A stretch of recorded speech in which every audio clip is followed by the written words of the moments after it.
പിതാവിൻ്റെയും പുത്രൻ്റെയും പരിശുദ്ധാത്മാവിൻ്റെയും നാമത്തിൽ ആമേൻ. പരിശുദ്ധ അമ്മയുടെ വത്സലമക്കളായ ഭക്തരായ പ്രിയപ്പെട്ട സഹോദരി സഹോദരന്മാരെ, സ്വർഗത്തിൽ ഒരു വലിയ കിരീടധാരണ മഹോത്സവം നടന്നു. അത്യസാധാരണമായ അത്യപൂർവമായ ഒരു സംഭവം. നമ്മളത് വളരെ പ്രത്യേകമായും അനുസ്മരിക്കുന്ന ഒരു ദിവസമാണ് ഓഗസ്റ്റ് 22 അവിടെ വളരെ വലിയ ഒരുക്കത്തിൻ്റെ എല്ലാ അടയാളങ്ങളും വന്ന് കാണാമായിരുന്നു. മാലാഖമാർ ഓടി നടന്ന് ഈ ഒരുക്കങ്ങൾ നടത്തുകയാണ്. ഗായക സംഘം വളരെ ശ്രദ്ധയോടുകൂടി അതിമനോഹരമായി പാടുന്നതിന് വേണ്ടിയുള്ള കൊയർ പ്രാക്ടീസ് നടത്തുന്നുണ്ട്. രത്നങ്ങളും പവിഴങ്ങളും മരതകങ്ങളുമൊക്കെ കൊണ്ട് നിർമ്മിതമായ ഒരു സ്വർഗീയമായ സിംഹാസനം ഭൗമികമായ സകല സിംഹാസനത്തെക്കാളും അതിമനോഹരമായ പ്രൗഢ ഗംഭീരമായ ഒരു സിംഹാസനം. അത് മാലാഖമാർ ചേർന്ന് അതിന് അവസാന മിനുക്കുപണികൾ ചെയ്തുകൊണ്ടിരിക്കുകയാണ്. രക്തസാക്ഷികളും വന്ദകന്മാരും വേദപാരംഗതന്മാരും സന്യാസിനികളും അജപാലകന്മാരും ഗോത്രപിതാക്കന്മാരും പൂർവ്വപിതാക്കന്മാരും പ്രവാചകന്മാരും രാജാക്കന്മാരും ന്യായാധിപന്മാരും എല്ലാം അവരവരുടെ പ്രത്യേകമായ പ്രോട്ടോക്കോൾ അനുസരിച്ച് അണിനിരക്കുകയാണ്. ഈ പ്രധാനപ്പെട്ട വ്യക്തിയെ സ്വാഗതം ചെയ്യുന്നതിന് വേണ്ടി, സ്വീകരിക്കുന്നതിന് വേണ്ടി അതിഗംഭീരമായ ഒരു വരവേൽപ്പ് നൽകുവാനുള്ള എല്ലാ സജ്ജീകരണങ്ങളും ക്രമീകൃതമായി. പിതാവായ ദൈവം തന്നെ സ്നേഹപൂർവം എല്ലാ വിഭൂഷിതനായി പ്രധാന കവാടത്തിങ്കിലേക്ക് ഇറങ്ങി വരുന്നു. സ്വർഗത്തിൻ്റെ അതിമനോഹരമായ കവാടം അതീവ ഗാംഭീര്യത്തോടെ സ്വർഗീയ സംഗീത ഉപകരണങ്ങളുടെ അതിമനോഹരമായ ഉച്ചസ്ഥായിയിലുള്ള കാഹളധ്വനിയുടെ അകമ്പടിയോടുകൂടെ തുറക്കപ്പെടുകയാണ്. സാധാരണ നിലയിൽ ആ സ്വർഗകവാടം തുറക്കുന്നതിനേക്കാൾ പ്രത്യേകമായ രീതിയിലും ശ്രദ്ധയോടുകൂടിയും മനോഹരമായും പൂർണ്ണമായും അത് തുറന്ന് ഇടപെടുകയാണ്. ഈ സ്വർഗീയ കവാടം തുറക്കപ്പെട്ടപ്പോൾ വെളിപാടിൻ്റെ പുസ്തകം 12-ാമത്തെ അധ്യായത്തിൽ പറയുന്നത് പോലെ സൂര്യനെ ഉടയാടയാക്കിയ ഒരു സ്ത്രീ, അവളുടെ പാദങ്ങൾക്കടിയിൽ ചന്ദ്രൻ, ശിരസിൽ 12 നക്ഷത്രങ്ങൾ കൊണ്ടുള്ള ഒരു കിരീടം, ഇങ്ങനെയുള്ള ഒരു സ്ത്രീ അവിടെ പ്രത്യക്ഷപ്പെടുകയാണ്. നമുക്കറിയാം, പരിശുദ്ധ കന്യകമറിയത്തെ വിവരിക്കുന്ന വാക്കുകളാണ് വെളിപാടിൻ്റെ പുസ്തകത്തിൽ നിന്ന് നമ്മൾ ഉദ്ധരിച്ച് കേട്ട ഈ വാക്കുകൾ. അവിടെ സൂര്യനെ ഉടയാടിയാക്കി ചന്ദ്രൻ്റെ മേൽ ചവിട്ടി നിൽക്കുന്ന, ശിരസിൽ 12 നക്ഷത്ര കിരീടങ്ങൾ വെച്ചുകൊണ്ട് നിൽക്കുന്ന ആ സ്ത്രീയുടെ രൂപം തന്നെയും ആ ഒരു കാഴ്ച തന്നെയും സ്വർഗീയ പ്രതാപത്തിൻ്റെയും ഐശ്വര്യത്തിൻ്റെയും ഒക്കെ വലിയ പ്രതീകമായിട്ടാണ് നമുക്ക് കാണുവാൻ കഴിയുക.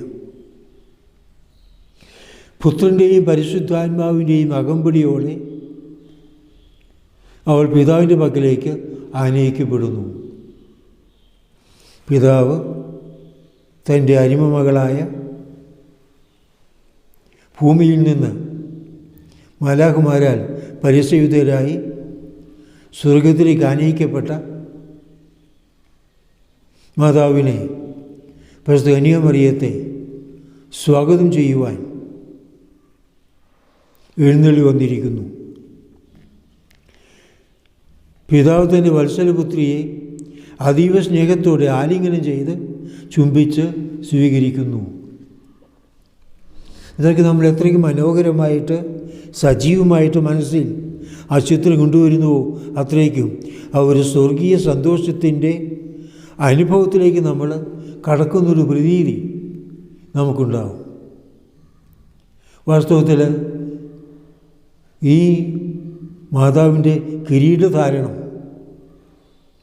പ്രത്യേകമായും ആഘോഷിക്കുമ്പോൾ ഈ ഒരു ദൈവിക അനുഭവമാണ്, ഈ ഒരു സ്വർഗീയ അനുഭവമാണ് നമ്മൾ മനസ്സിൽ രൂപം കൊടുക്കേണ്ടത്. പ്രധാന മാലാഖമാരും ക്രോവ്യന്മാരും ശ്രാപ്യന്മാരും മാലാഖമാരുടെ സകല വൃന്ദങ്ങളും ഒന്നു ചേർന്ന് അണിനിരന്ന് കരങ്ങൾ വീശി ഉച്ചസ്വരത്തിൽ ഹല്ലേലൂയ ഹല്ലേലൂയ എന്ന് പാടി മാതാവിനെ സ്വാഗതം ചെയ്യുകയാണ്. അവരുടെ അതിമനോഹരമായ വളരെ മാധുര്യമൂറുന്ന ആ ശബ്ദത്തിൽ ഒന്നിച്ചേർന്ന് മാതാവിന് ഹല്ലേലൂയ പാടുന്ന ആ രംഗം തന്നെയും നമുക്ക് മനസ്സിൽ എത്ര നേരം പിടിച്ചു നിർത്തുവാൻ സാധിക്കുമോ അത്രയ്ക്ക് നമ്മൾ സ്വർഗീയ അനുഭവത്തിലേക്ക് ഉയരുകയായിരിക്കും ചെയ്യുന്നത്. ഈ ലോക ജീവിതം അതീവ വിജയകരമായി അവസാനിപ്പിച്ച പരിശുദ്ധ കന്യാമറിയത്തെയാണ് ആത്മാവോടും ശരീരത്തോടും കൂടെ സ്വർഗത്തിലേക്ക് പ്രത്യേകം തയ്യാറാക്കിയ സ്വർഗീയ രാജ സിംഹാസനത്തിലേക്ക് ആനയിച്ച് ഇരുത്തുന്നത്.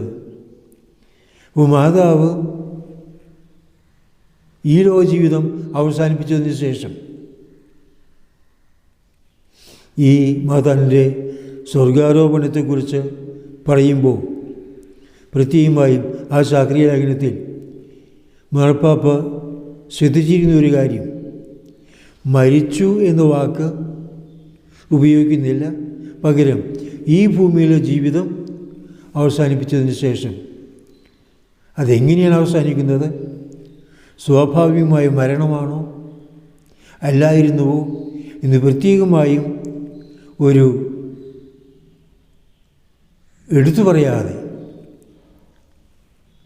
ഈ ലോകത്തെ ജീവിതത്തിന് ശേഷം മാതാവ് സ്വർഗത്തിലേക്ക് സംവഹിക്കപ്പെട്ടു എന്ന് മാത്രമാണ് അവിടെ പ്രത്യേകമായി എടുത്തു പറയുന്നത്. അങ്ങനെ സംവഹിക്കപ്പെടുന്നതാവട്ടെ ശരീരത്തോടും ആത്മാവോടും കൂടെയാണ്. ആത്മാവോടും ശരീരത്തോടും കൂടെ, അതായത് മഹത്വീകരിക്കപ്പെട്ട ശരീരത്തോടു കൂടെ. കർത്താവ് സ്വർഗാരോഹണം ചെയ്തപ്പോഴും മഹത്വീകരിക്കപ്പെട്ട ശരീരമാണ്. അതുപോലെ മാതാവിൻ്റെ സ്വർഗാരോപണവും ആ ശരീരം മഹത്വീകരിക്കപ്പെട്ട് ആത്മാവോട് ചേർന്ന് സ്വർഗത്തിലേക്ക് എടുക്കപ്പെടുകയാണ്. പിതാവിൻ്റെയും പരിശുദ്ധാത്മാവിൻ്റെയും സാന്നിധ്യത്തിൽ ദൈവകുമാരനും മരിയസുതനുമായ ഈശോ അതിമനോഹരമായ സുവർണ കിരീടം മാതാവിനെ അണിയിച്ചുകൊണ്ട് സകല വിശുദ്ധരുടെയും മാലാഖമാരുടെയും രാജ്ഞിയായി ത്രിലോകറാണിയായി മാതാവിനെ അവരോധിക്കുന്നു. കിരീടം ധരിപ്പിച്ച് പ്രത്യേകമായി ബഹുമാനിച്ച് ആദരിക്കുന്നു. ഇവിടെ എല്ലാ മാലാഖമാരും എല്ലാ വിശുദ്ധരും സ്വർഗീയ സൈന്യം മുഴുവനും മാലാഖമാരുടെ എല്ലാ വൃന്ദങ്ങളും വളരെ സന്തോഷത്തോടുകൂടെ ആഹ്ലാദാരവും മുഴക്കിക്കൊണ്ട് സന്തോഷിതരായി ദൈവത്തെ പ്രകീർത്തിച്ചുകൊണ്ട് മാതാവിനെ വണങ്ങുകയാണ്. മാതാവിന് ലഭിച്ച വളരെ വലിയ ബഹുമാനം, ആദരവ് ആയിരുന്നു അത് എന്ന് നമുക്ക് അറിയാൻ സാധിക്കും. മാതാവിന് രാജ്ഞിത്വ തിരുനാൾ ഈ അനുഭവമായ സത്യമാണ് നമ്മൾ അനുസ്മരിക്കുന്നത്. അതിനാണ് മാതാവിൻ്റെ കിരീടധാരണ തിരുനാളെന്നോ രാജ്ഞിത്വ തിരുനാളെന്നോ ഒക്കെ പറയുന്നത്. ഇവിടെ മാതാവ് അമ്മയും രാജ്ഞിയുമാണ്. യേശുവിൻ്റെ അമ്മയാണ്, മനുഷ്യകുലത്തിന് മുഴുവൻ അമ്മയാണ്, ത്രിലോകറാണിയാണ്. മാലാഖമാരുടെ വിശുദ്ധരുടെയും എല്ലാ ജീവജാലങ്ങളുടെയും രാജ്ഞിയായി മാതാവ് അവരോധിക്കപ്പെടുകയും ചെയ്യുന്നു. വാസ്തവത്തിൽ നമുക്ക് വിഭാവനം ചെയ്യാവുന്നതിൽ വച്ച് ഏറ്റവും വലിയ ഒരു മനുഷ്യ വ്യക്തിക്ക് ലഭിക്കാവുന്നതിൽ വച്ച് ഏറ്റവും വലിയ ബഹുമതി അതാണ് അന്ന് മാതാവിന് നൽകപ്പെട്ടത്. ഇങ്ങനെ ഈ കിരീടധാരണം അതിൻ്റെ അത്യാഡംബരപൂർവമായ ആഘോഷവും സ്വർഗത്തിലെ ആഹ്ലാദ പ്രകടനങ്ങളും ഒക്കെ ചിന്തിക്കുമ്പോൾ ചിലർക്ക് സംശയം തോന്നിയേക്കാം, സംശയം ഉന്നയിച്ചേക്കാം. ഇത്ര വലിയ ആഡംബരം, ഇത്ര വലിയ ആദരവ്, ഇത്ര വലിയ ആഘോഷപൂർവമായ സ്വീകരണം മാതാവിന് നൽകുവാൻ എന്തെങ്കിലും ന്യായീകരണമുണ്ടോ?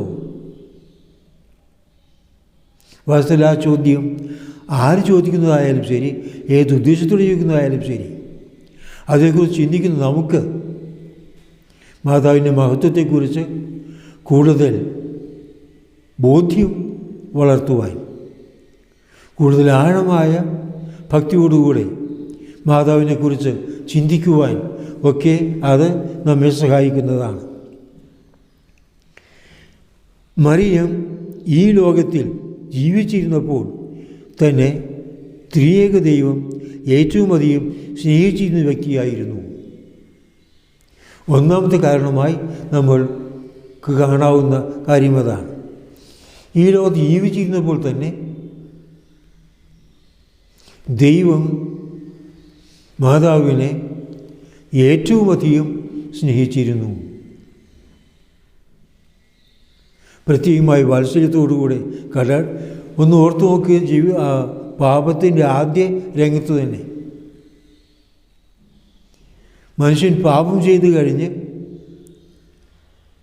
അവനെ ന്യായവിധിക്ക് വിധേയനാക്കുന്ന, അവന് ശിക്ഷ വിളംബരം ചെയ്യുന്ന ആ രംഗത്ത് തന്നെ, അതായത് സൃഷ്ടിയുടെ ആരംഭത്തിൽ തന്നെ മാതാവിനെക്കുറിച്ച് ദൈവം പ്രത്യേകമായി പദ്ധതിയിട്ടിരുന്നു. അവിടത്തേക്ക് വളരെ വ്യക്തമായ ധാരണയുണ്ടായിരുന്നു എന്നത് അവിടെ പ്രകടമാകുകയാണ്. നീയും സ്ത്രീയും തമ്മിലും നിന്റെ സന്തതിയും അവരുടെ സന്തതിയും തമ്മിലും ഞാൻ ശത്രുതയുളവാക്കും. ദൈവത്തിൻ്റെ ഭാഗത്തു നിന്ന് അന്ധകാര തിന്മയുടെ ശക്തികൾക്ക് എതിരെ പോരാടുവാനുള്ള ഒരു സ്ത്രീയുടെ പ്രത്യേകമായ സാന്നിധ്യം അവിടെ ദൈവം എടുത്ത് പറയുകയാണ്. അന്നു മുതൽ ഇങ്ങോട്ട് മാതാവിൻ്റെ ജനനം വരെയും അതിനുശേഷം മാതാവിൻ്റെ മംഗളവാർത്ത തിരുനാളും തുറന്നുള്ള ജീവിതവുമൊക്കെ ദൈവത്തിന് പ്രത്യേകമായ പരിഗണനയും പരിപാലനയും ലഭിച്ച ഒരു വ്യക്തിയായിട്ടാണ് നമുക്ക് മാതാവിനെ കാണുവാൻ കഴിയുക. അങ്ങനെ ദൈവം പ്രത്യേകം ശ്രദ്ധിച്ചു, പ്രത്യേകം പരിപാലിച്ചു, പ്രത്യേകം സംരക്ഷിച്ചു കൊണ്ടുവന്ന തൻ്റെ ഓമന വത്സല മകളാണ് പരിശുദ്ധ കന്യകാമറിയം. അപ്പോൾ പിതാവിൻ്റെ ത്രിത്വത്തിൽ 3 വ്യക്തികളെയും, അല്ലെങ്കിൽ ത്രിത്വത്തിൽ 3 വ്യക്തികളും ഈ മാതാവിനെ, പരിശുദ്ധ കന്യകാമറിയത്തെ പ്രത്യേകമായും പരിഗണിച്ചിരുന്നു, സ്നേഹിച്ചിരുന്നു, ആദരിച്ചിരുന്നുവെന്ന് നമുക്ക് ന്യായമായും ഊഹിക്കാവുന്നതാണ്. പിതാവിന് വത്സലപുത്രിയാണ് പരിശുദ്ധ കന്യകാമറിയം. ഈ വത്സലപുത്രിയുടെ അനുവാദം വാങ്ങിച്ചതിന് ശേഷമാണ് അവളിൽ വചനമാംസമാകുവാൻ ദൈവം തീരുമാനിച്ചാവുന്നത്.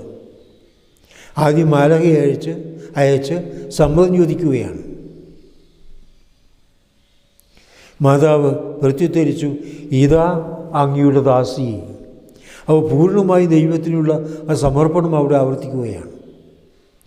അങ്ങനെ ഇതാ ദൈവത്തിൽ ദാസി എന്ന് പറഞ്ഞുകൊണ്ട് പരിപൂർണമായി സമർപ്പിച്ച മാതാവ് തീർച്ചയായും പിതാവ ദൈവത്തിൻ്റെ ഏറ്റവും വലിയ സ്നേഹത്തിന് പാത്രീഭൂതയായ ഒരു മനുഷ്യ സൃഷ്ടിയാണ്. പിതാവായ ദൈവത്തിൻ്റെ വത്സലപുത്രിയാണ് മാതാവ്. ഇനി പുത്രനായ ദൈവം, പുത്രനായ ദൈവത്തിന് പ്രത്യേകമായ സ്നേഹവും ആദരവും ബഹുമാനവും ഒക്കെ ഉണ്ടായിരുന്നു എന്ന് എടുത്തു പറയേണ്ടതില്ല. കാരണം മനുഷ്യനായ ദൈവപുത്രൻ്റെ അമ്മയായി പ്രവർത്തിച്ചത്, അമ്മയായിരുന്നത് ഈ മാതാവാണ്. തൻ്റെ ഉദരത്തിൽ ഗർഭം ധരിക്കുവാൻ അനുവാദം നൽകുന്നു. അതുതന്നെ മാതാവിന് എത്രയോ വലിയ, യേശുവിന് അങ്ങേയറ്റം സ്നേഹവും ബഹുമാനവും ആദരവും ഈ അമ്മയോട് തോന്നുവാൻ കാരണമാകുന്ന ഒരു വലിയ സംഭവമാണ്. തൻ്റെ നിർമ്മലമായ ഉദരത്തിൽ കന്യത്വത്തിന് ഭംഗം വരാതെ തന്നെ തൻ്റേതായ ജീവിത ആദർശങ്ങളെ മുറുകെ പിടിച്ചുകൊണ്ട് തന്നെ ദൈവത്തിന് പൂർണ്ണമായി സമർപ്പിച്ചുകൊണ്ട് ഈ വലിയ ദൈവിക രഹസ്യത്തോട് സഹകരിക്കുവാൻ അമ്മ തയ്യാറാവുന്നു. പക്ഷേ അമ്മയുടെ പ്രത്യേകമായ മാനസികമായ അവസ്ഥ, പ്രത്യേകമായും യേശുവിനോട് ഒന്നായിത്തീരുവാനുള്ള പരിപൂർണമായ സമ്മതം, അതിനുവേണ്ടിയുള്ള സ്വയം സമർപ്പണം, ഇതൊക്കെ നമുക്ക് ഈ ഒരു സംഭവത്തിൽ കാണാവുന്നതാണ്. തുടർന്നുള്ള ജീവിതത്തിലുടനീളം ഒരമ്മയുടേതായ കടമകളെല്ലാം യേശുവിൻ്റെ വളർച്ചയുടെ ഓരോ ഘട്ടത്തിലും ഉദരത്തിലായിരുന്ന അവസ്ഥയുണ്ട്, ജനന നിമിഷമുണ്ട്, ശൈശവമുണ്ട്, ബാല്യമുണ്ട്, കൗമാരമുണ്ട്, തുടർന്നങ്ങോട്ടുള്ള ഓരോ ഘട്ടത്തിലും അതത് ഘട്ടത്തിന് യോജിച്ച വിധത്തിൽ ഒരമ്മയുടെ കടമ നിറവേറ്റുവാൻ മാതാവിന് അല്പം പോലും പ്രയാസമുണ്ടായിരുന്നില്ല. പരിപൂർണമായും മാതാവ് ദൈവത്തിൻ്റെ പദ്ധതിയോട് സഹകരിക്കുന്നു. പുത്രനായ യേശുവിന് അമ്മയായി തന്നെ സ്വയം സമർപ്പിച്ച് ആ സമർപ്പണം പൂർണ്ണാർത്ഥത്തിൽ നിറവേറ്റി ജീവിക്കുന്നു. പരിശുദ്ധാത്മാവിൻ്റെ പ്രാണപ്രേയസിയാണ് മാതാവ്. പരിശുദ്ധാത്മാവ് മാതാവിനെ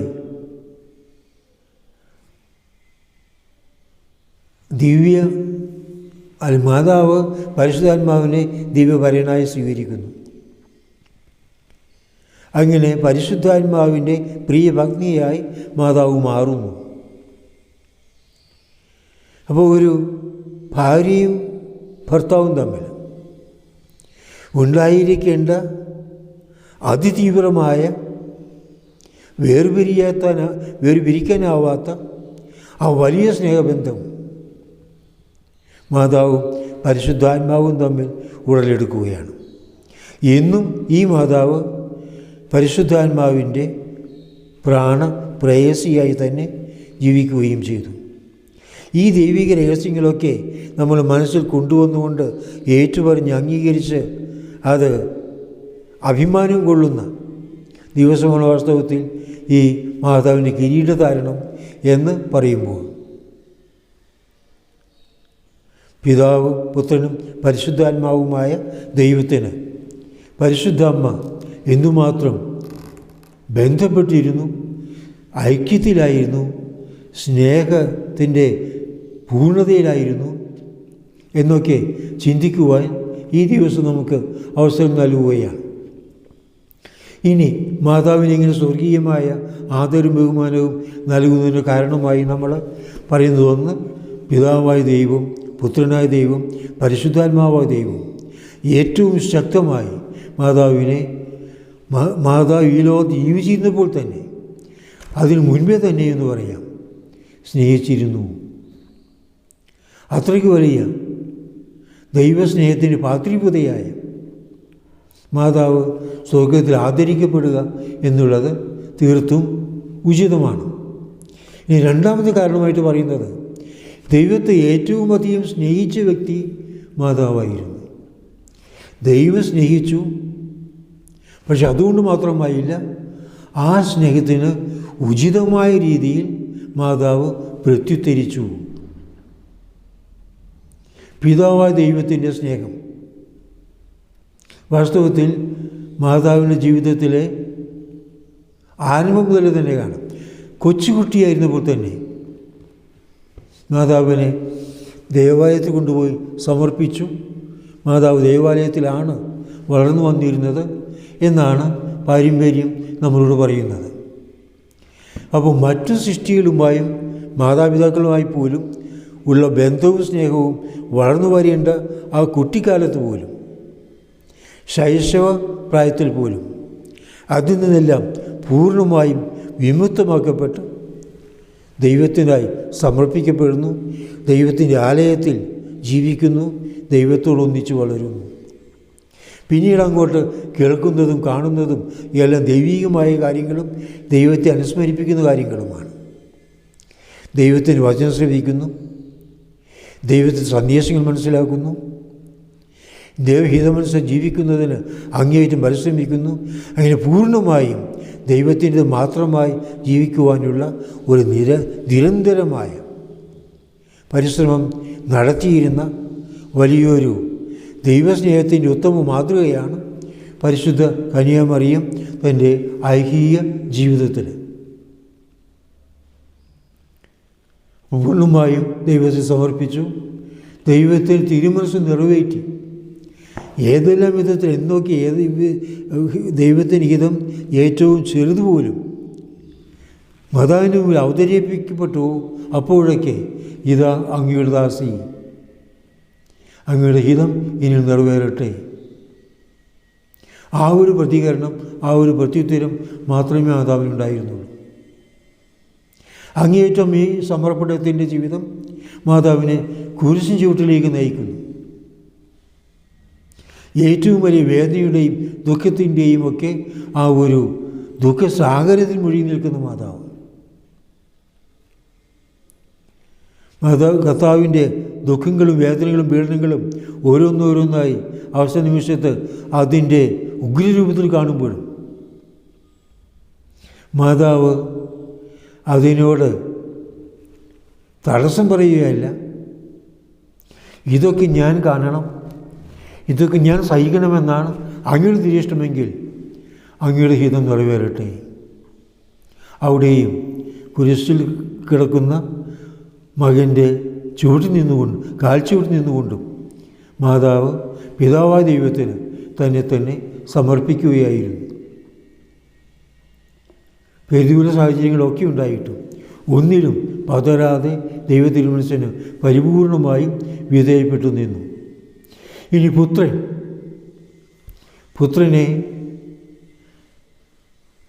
സ്വന്തം മകനായി, പൂർണ്ണാർത്ഥത്തിൽ മകനായി മാതാവ് സ്വീകരിക്കുന്നു. തന്നെ പൂർണ്ണമായ അർത്ഥത്തിൽ അമ്മയായി ആ മകനെ നൽകുന്നു. അമ്മയുടേതായ എല്ലാ സേവനങ്ങളും ശുശ്രൂഷകളും ഒരു മടിയും കൂടാതെ നിറവേറ്റുവാൻ മാതാവ് തയ്യാറാവുന്നു. യേശുവാകട്ടെ ദൈവമെന്ന നിലയിൽ സ്വയം തിരഞ്ഞെടുത്ത അമ്മയാണ്. ആ അമ്മയോട് പരിപൂർണമായ വിധേയത്വവും അനുസരണവും സ്നേഹവും ബഹുമാനവും ആദരവും എല്ലാം പരിപൂർണമായി നൽകുവാൻ ഈശോ തയ്യാറാവുകയും ചെയ്തു. അമ്മയും മകനെന്നുള്ള ആ ബന്ധത്തിൽ ഇരുഭാഗത്തു നിന്നും, അമ്മയുടെ ഭാഗത്തു നിന്നോ മകൻ്റെ ഭാഗത്തു നിന്നോ ഒരു കുറവും ഒരു പോരായ്മയും ഉണ്ടാകാത്ത രീതിയിൽ വളരെ ശ്രദ്ധിച്ച് ആ സ്നേഹ മാതൃപുത്ര ബന്ധം വളർത്തിക്കൊണ്ട് വരിക തന്നെ ചെയ്തു. അത് പൂർണ്ണത പ്രാപിക്കുന്നത് ഈ സംഭവത്തിൽ സ്വർഗത്തിൽ മാതാവിനെ തിലോകരാജ്ഞിയായി മുടി ധരിപ്പിച്ചുകൊണ്ട് കർത്താവ് ആദരിക്കുന്ന ആ രംഗം വരെ എത്തി നിൽക്കുന്നു. ഇനി മൂന്നാമത് പരിശുദ്ധാത്മാവ്. പരിശുദ്ധാത്മാവിൻ്റെ മണവാട്ടിയായിരുന്നു. പ്രത്യേകമായും പരിശുദ്ധാത്മാവിൻ്റെ പ്രവർത്തന സഹകരണം പ്രത്യേകമായി എടുത്തു കാണിക്കുന്നത് ദൈവശാസ്ത്രജ്ഞന്മാരെടുത്ത് പറയുന്നത് സഭയുടെ ആദ്യ കാലഘട്ടത്തിലാണ്. യേശു പെൺശിശുവായിരുന്നപ്പോഴും മാതാവ് സഹകരിച്ചു, പരിചരിച്ചു. യേശുവിന് മരണശേഷം കുരിശിൻ ചൂട്ടിൽ വച്ച് മരണത്തോടെ പുതിയൊരു മാതൃത്വം മാതാവ് നൽകപ്പെടുന്നു. തിരുസഭയുടെ അമ്മയായി യേശു തൻ്റെ മരണത്തിലൂടെ രൂപം കൊടുത്ത സഭയ്ക്ക് അമ്മയാവുവാൻ, പ്രത്യേകിച്ച് സഭയുടെ ശൈശവഘട്ടത്തിൽ കൈപിടിച്ച് നടത്തുവാൻ ഈ അമ്മയെയാണ് ദൈവം നിരോധിക്കുന്നത്. പരിശുദ്ധാത്മാവാണ് സഭയെ നയിച്ചുകൊണ്ടിരുന്നത്. പരിശുദ്ധാത്മാവിനോട് ഏറ്റവും സഹകരിച്ചുകൊണ്ട് സഭയുടെ വളർച്ചയിൽ പ്രത്യേകമായ സംരക്ഷണവും മാതൃവാത്സല്യവും ആവശ്യമായിരുന്ന ആ ആരംഭദശയിൽ മാതാവ് പൂർണ്ണമായും അത് നൽകുകയും ചെയ്തു. അങ്ങനെ പിതാവിനോടും പുത്രനോടും പരിശുദ്ധാത്മാവിനോടും ഏറ്റവും സഹകരിച്ച ഒരു വ്യക്തിയായി നമ്മൾ മാതാവിനെ കാണുന്നു. ഈ നിലയിൽ ദൈവം പിതാവും പുത്രനും പരിശുദ്ധാത്മാവുമായി ദൈവം മാതാവിനെ സ്നേഹിച്ചു. മാതാവ് പിതാവും പുത്രനും പരിശുദ്ധാത്മാവുമാകുന്ന ദൈവത്തെ തിരിച്ചങ്ങോട്ടും പൂർണ്ണ ഹൃദയത്തോടും പൂർണ്ണ മനസ്സോടും സർവശക്തിയോടും കൂടെ സ്നേഹിച്ചു, പൂർണ്ണമായും സമർപ്പിച്ചു. ഇനി മൂന്നാമതൊരു കാരണമായിട്ട് നമുക്ക് പറയാവുന്നത് മനുഷ്യരക്ഷയ്ക്കായുള്ള യേശുവിൻ്റെ കുരിശുമരണം, അതിലെ പീഡാസഹനത്തിൽ ഏറ്റവും അധികം സഹകരിച്ചതും പങ്കുപറ്റിയതും പരിശുദ്ധ കന്യാമറിയമാണ്. വാസ്തവത്തിൽ ഒരമ്മ, അമ്മയ്ക്ക് ഏകമകനായ ഈശോ, ഇവർ 33 വയസ്സ് മാത്രം പ്രായം, യുവത്വത്തിലേക്ക് കാലുകുന്നി നിൽക്കുന്ന ആ പ്രായത്തിൽ ഇത്രയ്ക്ക് ദാരുണമായ വിധം എല്ലാവരും വെറുക്കപ്പെട്ടെന്ന വണ്ണം ഏറ്റവും വലിയ വേദനയുടെയും യാതനയുടെയും പീഡനങ്ങളുടെയും മധ്യത്തിൽ മരണം വരിക്കേണ്ടി വന്നത് കണ്ടുകൊണ്ട് നിൽക്കുവാൻ ഈ അമ്മ വിധിക്കപ്പെടുകയാണ്. വാസ്തവത്തിൽ ആ ഒരു കുരിശിൻ ചുവട്ടിലെ ആ നിൽപ്പ് തന്നെ നമുക്ക് കാണുവാൻ സാധിക്കും. എന്തുമാത്രം മാതാവിൻ്റെ ഹൃദയത്തിൽ യേശുവിൻ്റെ വേദനകളെല്ലാം കൂടെ ഒഴുകിച്ചെന്ന് കൂടിയിരുന്നുവെന്ന്. യേശു കുരിശിൽ കിടന്നുകൊണ്ട് ശാരീരികമായ വേദന, മാനസികമായ വേദന, ആത്മീയമായ വേദന, ഈ 3 തലത്തിലും വേദന അനുഭവിച്ചു. ഇത് 3 പൂർണ്ണമായും മാതാവ് തൻ്റെ ശരീരത്തിലും ഹൃദയത്തിലും ആത്മാവിലും ഏറ്റുവാങ്ങുക തന്നെ ചെയ്തു. നിന്റെ ഹൃദയത്തിലൂടെ ഒരു വാൾ കടന്നു പോകും. ശിമയോൻ അന്ന് പറഞ്ഞ പ്രവചനം. വാസ്തവത്തിൽ അന്നു മുതലേ തന്നെ ഈ വാൾ മാതാവിൻ്റെ ഹൃദയത്തെ ഭേദിക്കുവാൻ തുടങ്ങിയിരുന്നു. അതിൻ്റെ മൂർധന്യാവസ്ഥയിലെത്തുന്നത് കുരിശിൻ ചുവട്ടിൽ നിൽക്കുന്ന ആ സമയത്താണ്. മാതാവിനെ രക്തസാക്ഷികളുടെ രാജ്ഞി എന്ന് നമ്മൾ വിളിക്കുന്നുണ്ട്. മാതാവ് അർഹിക്കുന്ന ഒരു സംജ്ഞയാണ്. അതിന് വിശുദ്ധരും വേദപാരംഗതന്മാരുമൊക്കെ പറയുന്നത് എല്ലാ രക്തസാക്ഷികളും വിവിധ കാലഘട്ടങ്ങളിലായി സഹിച്ചിട്ടുള്ള എല്ലാ പീഡനങ്ങളും വേദനകളും ഒരുമിച്ച് ചേർത്താലും മാതാവ് സഹിച്ച വേദനയോട് തുലനം ചെയ്യുമ്പോൾ അത് നിസ്സാരമായി തോന്നും. അത്രയ്ക്ക് നമുക്ക് പറയുവാൻ പറ്റാത്ത അനവദ്യമായ അചിന്തനീയമായ വേദനയുടെ ദുഃഖത്തിൻ്റെ സാഗര കടലിലൂടെ ആണ് മാതാവ് അന്ന് കടന്നുപോയത്. അതുകൊണ്ട് രക്തസാക്ഷികളുടെ രക്തസാക്ഷി എന്ന് കർത്താവിനെ വിശേഷിപ്പിക്കാമെങ്കിൽ ആ രക്തസാക്ഷിത്വം വരിച്ചു മനുഷ്യകുലത്തിൻ്റെ രക്ഷയ്ക്ക് വേണ്ടി രക്തസാക്ഷിത്വം വരിച്ച യേശുവോട് ചേർന്ന് ആ രക്തസാക്ഷിത്വത്തിൽ ഏറ്റവും വലിയ പങ്ക് വഹിച്ചത് പരിശുദ്ധ അമ്മയാണ്. ഇവിടെ നമ്മൾ ഒരു കാര്യം ഓർമ്മിക്കുക, മാതാവ് ഇത്രയേറെ വേദന സഹിച്ചു. നമ്മളുടെ യെരമീയ പ്രവാചകൻ്റെ ആ രണ്ടാമത്തെ ആ പുസ്തകത്തിൽ, അതായത്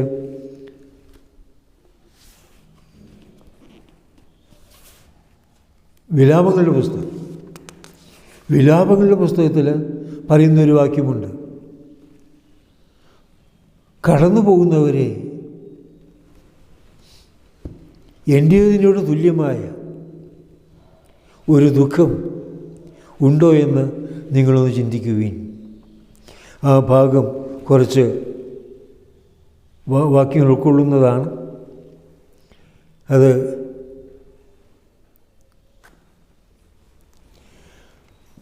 വിലാപങ്ങളുടെ പുസ്തകം 1-ാമത്തെ അധ്യായം 12-13 വാക്യങ്ങൾ.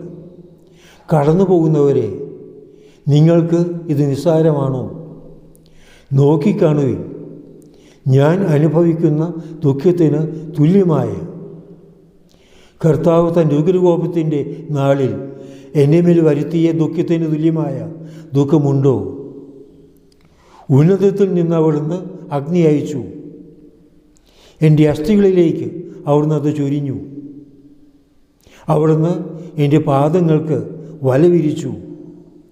അവിടുന്ന് എന്നെ നിലം പതിപ്പിച്ചു. അവിടുന്ന് എന്നെ ഉപേക്ഷിച്ചു. ദിവസം മുഴുവനും ഞാൻ ബോധം കെട്ട് കിടന്നു. ആ ദുഃഖത്തിൻ്റെ സഹനത്തിൻ്റെ ആധിക്യം അവിടെ എടുത്തു പറയുകയാണ്. കർത്താവ് കുരിശിൽ കിടന്നുകൊണ്ട് പറഞ്ഞു, എൻ്റെ ദൈവമേ, എൻ്റെ ദൈവമേ, എന്തുകൊണ്ട് അങ്ങ് എന്നെ ഉപേക്ഷിച്ചു? പിതാവാ ദൈവം പോലും ഉപേക്ഷിച്ചു, കൈവിട്ട് കളഞ്ഞു എന്ന ഒരു വ്യഥയിലേക്ക്, ആത്മീയ ദുഃഖത്തിലേക്ക് കർത്താവ് ആണ്ടുപോകുന്നതായിട്ടാണ് കാണുന്നത്. പരിശുദ്ധ അമ്മയും ആ ദുഃഖവും ആ വേദനയും ഏറ്റെടുത്തു. തൻ്റെ ഹൃദയത്തിൽ, തൻ്റെ അന്തരാത്മാവിൽ മാതാവും അത് അനുഭവിച്ചു. അപ്പോൾ ഇവിടെ യേശുവിൻ്റെ ദുഃഖത്തെക്കുറിച്ച്, പാഠപീഠകളെക്കുറിച്ച് പറയുന്ന ഈ വാക്യങ്ങൾ വാസ്തവത്തിൽ മാതാവിനെക്കുറിച്ചും തുല്യ ശക്തിയോടുകൂടെ നമുക്ക് പറയാവുന്നതാണ്. അപ്പോൾ അങ്ങനെയുള്ള ഈ ദുഃഖത്തിൻ്റെ ആധിക്യത്തിൽ നിന്ന് കർത്താവിനോട് ഏറ്റവും അധികം സഹകരിച്ച മാതാവ്, വാസ്തവത്തിൽ ശിമയോൻ പ്രവചിച്ച ആ വാൾ പൂർണ്ണമായും കടന്നുപോയത് ഈ അവസാന നിമിഷത്തിലാണ് എന്ന് പറയാം. എനിക്ക് ദാഹിക്കുന്നെന്ന് പറഞ്ഞ് കരഞ്ഞപ്പോൾ ഒരു തുള്ളി വെള്ളം എത്തിച്ചു കൊടുക്കുവാൻ ഈ അമ്മയ്ക്ക് കഴിയുന്നില്ല. എത്ര നിസ്സഹായ അവസ്ഥയിലാണ്, ഹൃദയം തകർന്നു പോകുന്ന അനുഭവത്തിലൂടെയാണ് മാതാവിന് കടന്നു പോകേണ്ടി വന്നത്. അവസാനം കുരിശിൽ നിന്ന് ആ മൃതശരീരം ഇറക്കുന്നു, മാതാവിനെ മടിയിൽ കിടത്തുന്നു. ആ മൃതശരീരം മാതാവ് ഇരു കൈകളിൽ നീട്ടി സ്വീകരിക്കുന്നു. പിതാവ് ദൈവത്തിന് സമർപ്പിക്കുന്ന ചേഷ്ടയാണ് ഇരു കൈകളിലുമായിട്ട് കർത്താവിനെ താങ്ങിക്കൊണ്ട് മാതാവ് കുരിശിൻ ചുവട്ടിലിരിക്കുന്നത്. യേശുവിൻ്റെ ശരീരം പിതാവായ ദൈവത്തിന് ബലിവസ്തുവായി പൂർണ്ണമായും തൻ്റെ പൂർണ്ണ സമ്മതത്തോടുകൂടി മാതാവ് സമർപ്പിക്കുകയാണ്. വാസ്തവത്തിൽ ഈ അർത്ഥത്തിൽ ആദ്യമായി ബലിയർപ്പിച്ച മാതാവാണ്. സ്ത്രീകൾക്ക് പൗരോഹിത്യമില്ല എങ്കിലും നമുക്ക് യേശുവിനോട് ചേർന്ന് യേശുവിൻ്റെ മൃതശരീരം തന്നെ ഇന്ന് വൈദികർ തിരുവോസ്തിയിൽ സമർപ്പിക്കുന്നതെങ്കിൽ അന്ന് സാക്ഷാൽ യേശുവിൻ്റെ മൃതശരീരം തന്നെ കയ്യിലെടുത്തുകൊണ്ട് പിതാവായ ദൈവത്തിന് സമർപ്പിച്ചു പരിശുദ്ധ അമ്മ. അമ്മയുടെ ആ ഒരു ദിവ്യ അനുഭവം വാസ്തവത്തിൽ നമ്മൾ കൂടെ ധ്യാന വിഷയമാക്കുന്നത് നമുക്ക് വളരെയേറെ സഹായകമായിരിക്കും. അങ്ങനെ ദുഃഖസാഗരത്തിൽ മുഴുകിയ മാതാവ് എല്ലാ വിധത്തിലുള്ള ദുഃഖത്തിൻ്റെയും നിറകുടവുമായി മാറിയ മാതാവ്, ദുഃഖസാഗരത്തിൻ്റെ അടിത്തട്ടോളം ഇറങ്ങിച്ചെന്ന് വേദന അനുഭവിച്ച മാതാവ് ഇന്ന് യേശുവിനോടൊപ്പം സ്വർഗീയ സിംഹാസനത്തിൽ മഹത്വത്തിലേക്ക് ഉയർത്തപ്പെട്ടിരിക്കുകയാണ്.